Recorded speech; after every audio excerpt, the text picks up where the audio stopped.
ibyo bintu abantu uretse gatoya tutararenga hari kuki ibyo bintu bakunda kuvuga ku bahanzi yego reka turebe kuri nyakwigendera Jay Polly umurigende urabona ko turi bavuze kuri nyakwigendera Jay Polly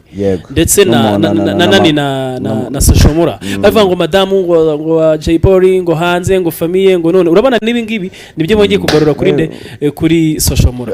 nukuvuga ngo ibyo bintu nabyumvisho ahako twaranabivuzeho twavuzeho icyo gihe mbere tutazi icyari gukorayo uri kumbwira ati nyamara yatandukanye n'umugore ntago mbizi twigenda byibuka twabikoze mu kiganiro ari naho twakomoje tuvuga yuko nyine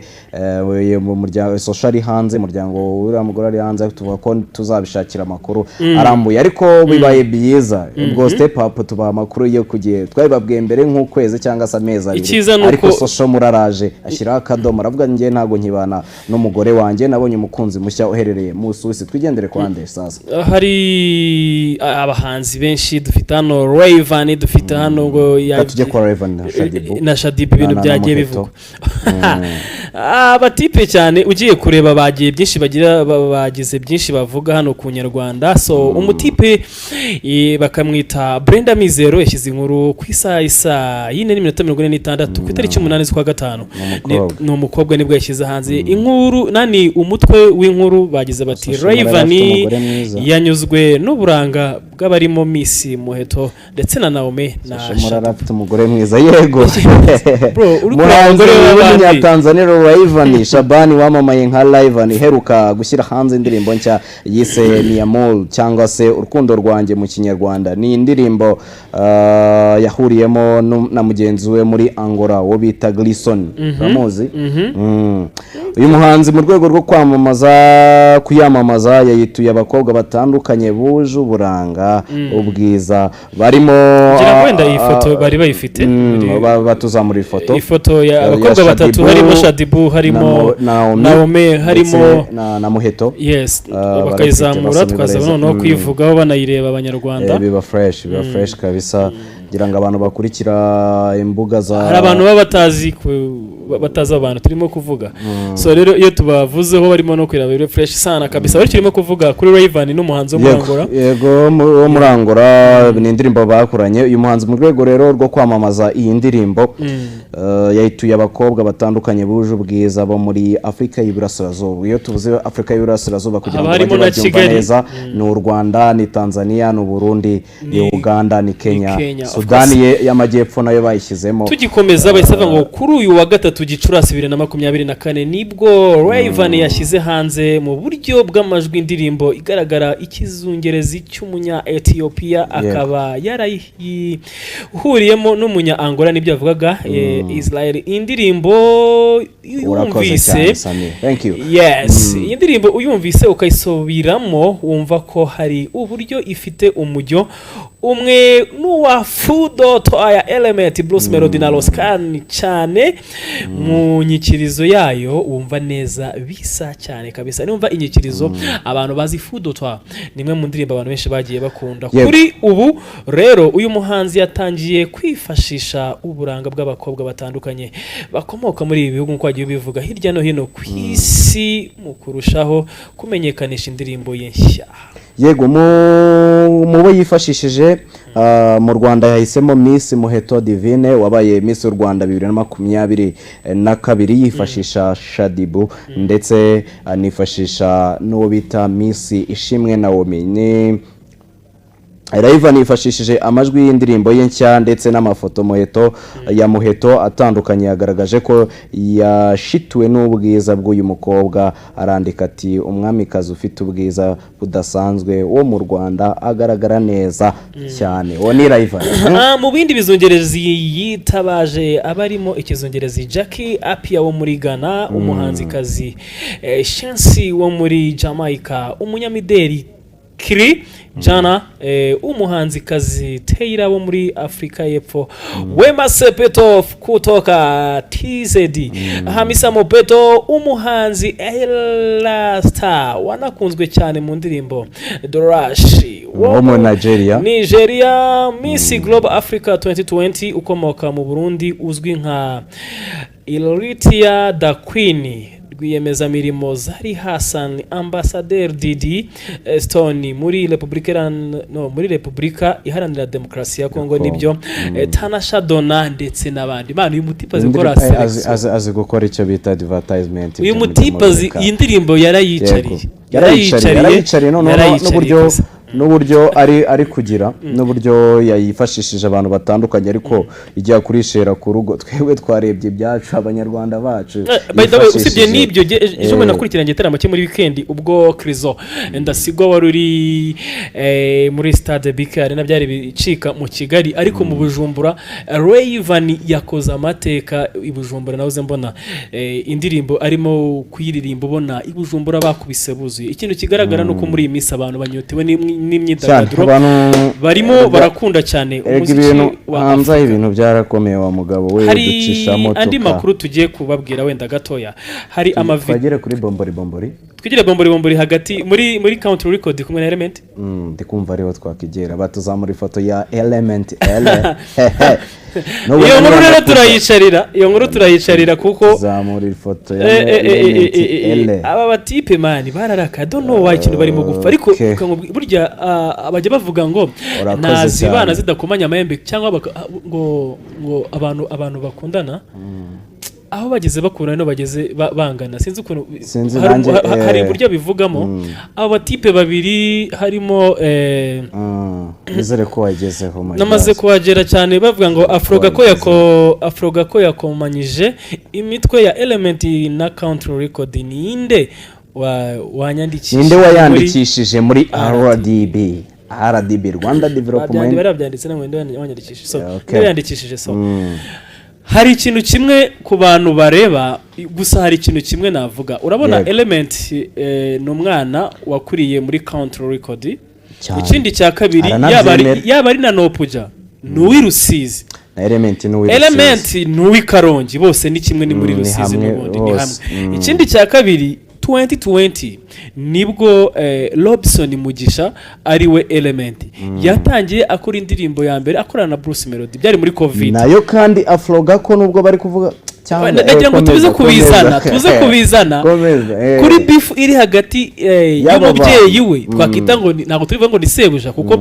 yamufashe nk'umwana, hanyuma yagiye no kuririmba yagiye kuririmba ariko yaricuriye amabiti. ni bwa buhanga ni yambuta Imana ikwishiriramo, ni bya biri twirukanka ugasanga buri muntu afitemo ibintu byinshi, kimwe kigapusa ikindi. Abantu wenda baze kure baraza no kuduhereza message. Hari ikintu kimwe, niba ubanye n'umuntu mushobora kudatandukana nabi, cyangwa wenda ukavuga uti uyu muntu nubwo agiye nubwo muhombye nari mutezaho byinshi. Ese yaba ari ishyamba, yaba ari ukwihimura kwa Nopuja kuri Element, ko Element yatakaje erema iremereye. Ese byaba ari uko umwana yavuze ngo maze gukura bikaba rwa rutugu rusumba ijosi. Turaza kuza kubireba, ariko ese yashutswe na 55 AM 1:55 AM kwa Murombo Gaël, muzi nka Kocha Gaël niko yitwa. Niyo mpamvu ushaka kugira ngo turebe ese koko beef iri hagati ya se n'umwana, kuko nituza kuvuga Kocha Gaël ni nani nuze Nopuja ni nka Uwimana Jean Paul, baze kumwumva neza. Uwimana Jean Paul rero arimbye murabeho ndagiye. Wow, nanjye nicyo naringiye kuvuga kugira ngo aba bantu bose bari gukomanya imitwe baze tuze kubumva neza, cyangwa se namwe mu basobanukirwe. Uwimana Jean Paul ni waririmbye ngo murabeho ndagiye, uzi kuririmba baye ku kamelodi ho gato. Murabeho ndagiye na urakoze cyane. Noneho witwa Element Ellen niwe waririmbye Kashi, ni uri muri Fedo twa afatanje na Kana ndetse na Bruce Melody. Hakazaho na n'uwo bita 1:55 AM bavuga ko yamushutse niwe boss, niwe bro. Ku bantu bareba bari mu kibuga turimo turibaza ese iyi Afrogako, kandi none sinanakubeshyirwamo ngo na Afrogako yaba ari abahanzi mu Rwanda, yaba ari aba producer, yaba ari abandi aba DJs. Nahoze mbona uwo bita Didman yaravuze ngo niba avuze ngo na Afrogako akayitirira, nanjye nkazana ngo gakondo Afro, ubwo nzaba ntandukanyije amagambo, ariko n'ubundi njyana ari yayo. Ikindi kandi tutaye twinjiraho icyo bari gupfa, iyo njyana bose ntago ari yabo. nanjye ngiye kuvuga barimo barapinga ibintu bitari ibyabo, nuko nicyo navugaga ese byaba ari ukwihimura byaba ari ukuvuga ngo nubwo wagiye ariko ntago urugenge reka rero tuzana yabo nuvuga ngo uko amakuru mfite nuko nubwo ubona nyine byateje bombori hagati yabo injyana hari umuntu wagiye kuyikora ari style nshya ayijyana kuyikora muri country record no puja arayikunda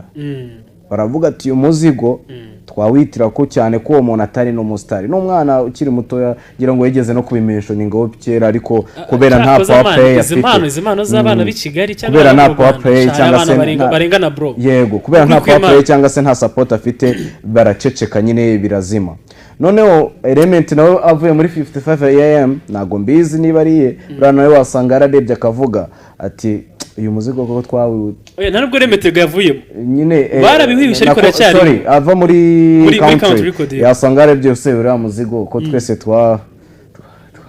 nyaze avuga ati n'ubundi twese ni yare n'ikindi cya kabiri twese ni yare ubundi twayijyanye gusa twebwe twatanga comment tukanavuga n'ibyo banditse n'ibyo mu bitangazamakuru ariko twese nk'uko mubyumva niko natwe tubiteze ngo turebe ni ikibuga ni nka finali uzayitsindira niwe tuzavuga kuko bagiye kujya mu niwe tuzemera ko ari so twikomereze ko ikivugaho ni ikirero nawe se ubwo ndi kubaza mwebwe nawe umaze iminsi ubona intambara y'amagambo hagati ya studio ya country record na Element L cyangwa se producer L wo muri 155 am buri umwe avuga ko afite uburenganzira ku njyana ya Afro Gako kugira ngo mve Afro Gako kuntu biba bimeze na Afrobeat iri mu njyana ya gakondo yongeraho gakondo niyo mpamvu bita byitwa Afro Gako buri umwe akoresha amagambo yumvikanisha ko ari yewe nyine ko yayigezemo uruhare kandi ko yitegura kugaragariza amahanga ihishurirwa yagize nyine nubwo bimeze gutyo ariko buri ruhande rutangaza ibisobanuro byatuma wumva ko ruri kugereranyisha mugenzi we cyangwa urimo kwigereranyisha na mugenzi we wakumva uruhande rumwe ukumva urundi ruhande ukumva rwose ugereranyije na mugenzi we amatangazo buri ruhande rushyize hanze ukumva ni ukwishongora ese bose ibyo bavuga ni ukuri kugaragaza ko bavumbuye ikintu kidasanzwe nibyo biri twavugaga ndetse n'abandika ariko bavuze urumva ko buri umwe avuga ku ruhande rw'undi akavuga ku ruhande rwe warangiza ukumva ko buri umwe wese avuga kwishongora nituza kuza Element uherutse gushyira hanze amashusho akubiye umuteguro udasanzwe agaragaza ko afite ishimwe ku mutima kuko yabashije kugera ku nzozi ze akaba agiye kumurikira isi imikorere y'injyana idasanzwe ya Afro Gako yahanze yes uyu musore w'Ikarongi mwe twavugaga yavuze ko imyaka ine ishize atangiye gukora kuri iyi njyana kandi ko igihe kigeze kugira ngo buri wese amenye ubushobozi yifitemo yagize ati imyaka ine irashize natekereje guhuza umuziki n'umuco wo mu Rwanda gakondo na Afrobeat nkuko twavugaga nkawuzamura mu buryo rusange